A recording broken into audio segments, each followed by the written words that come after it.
children, and there's Playing is research important, that man. backs it up, that play Playing is the best thing, you know. And there's Yeah. some countries, you look at a lot of the Scandinavian countries, for instance, the reason why education is so powerful in those nations is because there's a real emphasis on children learning through play. Yeah. So I think their children don't even start school until the age 7 or of something. about 6 or 7. Yeah. So up until that point, they're It's just mad, learning yeah. through play, and obviously it's structured and there's a framework around it. But trying to drum into children things that they do not necessarily care about is potentially quite dangerous.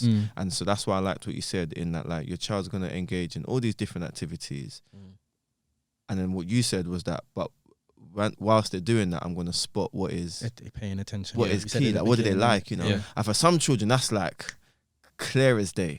As in, you can tell from 2, you're obsessed with cars, or you're obsessed with this. You know, I've got students in my class that in my head, I have a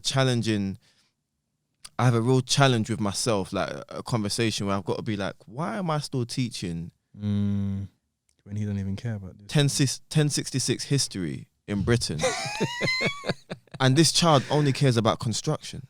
Yeah. Fire of London. You know? And then someone else, Hastings. an academic of some sort, will say, you know, every child needs to learn their core subjects, need to learn their English. Yeah.